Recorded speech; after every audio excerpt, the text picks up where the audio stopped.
परमात्मा प्राप्ति तत्काल। श्री भगवान कहते हैं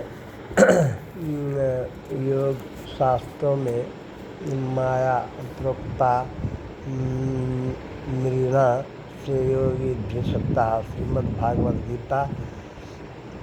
गीता में ज्ञानम कर्म च मुक्तिश्च नोपायो उन्योन्ति कुत्रचितः। अध्याय 11 में अपना कल्याण चाहने वाला मनुष्य के लिए मैंने 3 योग बताए हैं, ज्ञान योग, कर्म योग और भक्ति योग।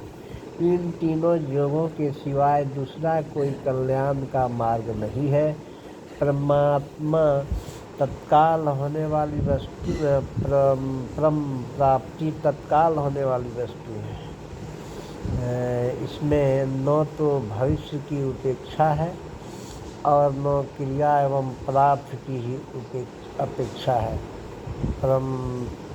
परमात्म प्राप्ति के 3 मुख्य मार्ग हैं, ज्ञान योग, विवेक मार्ग।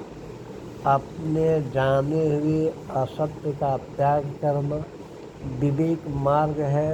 इसके 3 उपाय हैं।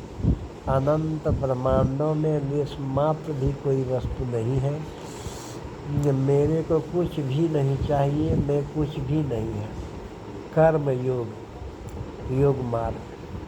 बुराई का सर्वथा त्याग करना योग मार्ग है। इसके लिए 3 उपाय हैं। किसी को बुरा न समझना, किसी को बुरा न चाहना और किसी को बुरा न कहना। दुखी व्यक्तियों को देखकर करुणित होना और सुखी व्यक्तियों को देखकर प्रसन्न होना। अपने लिए कुछ न करना, अर्थात संसार से मिली हुई वस्तुओं की संसार की है होना, सेवा में लगा देना और बदले में कुछ न चाहना। भक्ति योग, विश्वास मार्ग। सर्वथा भगवान के शरण गत हो जाना विश्वास मार्ग है। इसके 2 उपाय हैं। मैं केवल भगवान का अंश हूँ।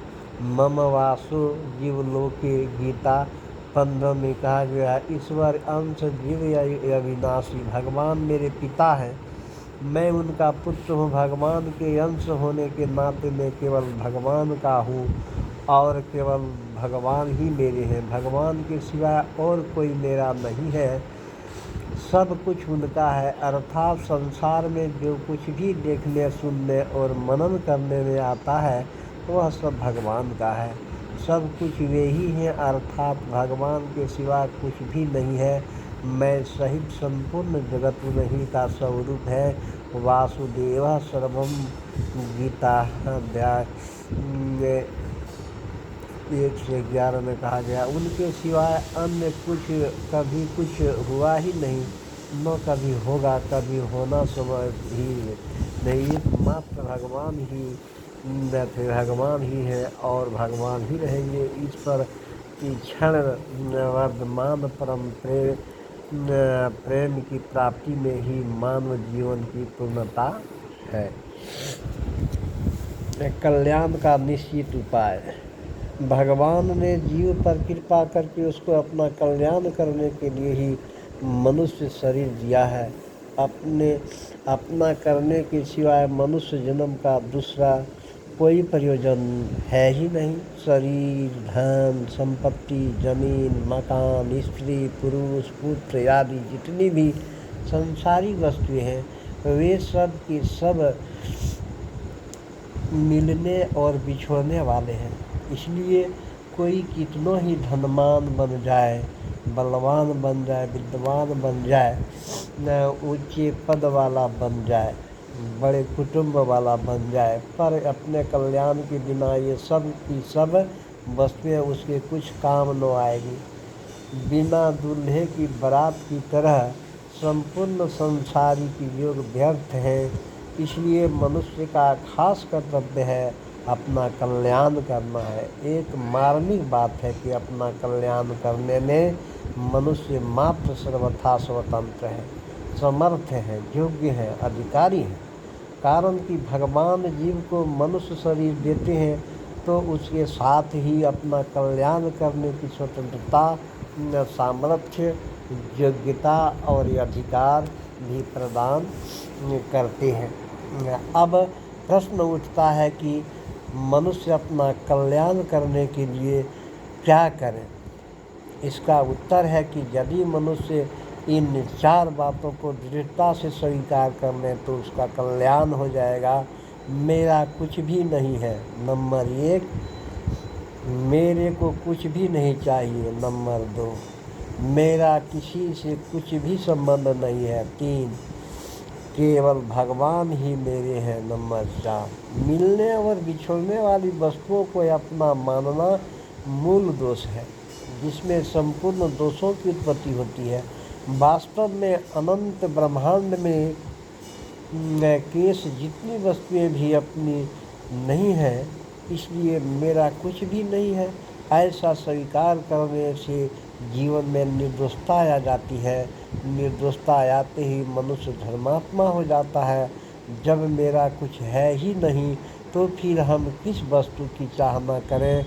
अतः मेरे को कुछ भी नहीं चाहिए, ऐसा स्वीकार करते ही जीवन में निष्कामता आ जाती है। निष्कामता आते ही मनुष्य योगी हो जाते हैं, अर्थात उसको समत्व रूप योग की प्राप्ति होती है, हो जाती है। समत्वम योगम उच्यते, गीता 2:42 में कोई भी कामना न होने से उसको चित्त वृत्ति निरोध रूप योग की भी प्राप्ति हो जाती है। योग मनुष्य मात्र का स्वरूप स्वतः असंग है। असंग हयं पुरुषः वृथा 4:3-15 में। अतः मिलने और बिछड़ने वाली किसी भी वस्तु व्यक्तियों के साथ अपना संबंध न बनाने से मनुष्य को अपनी असंगता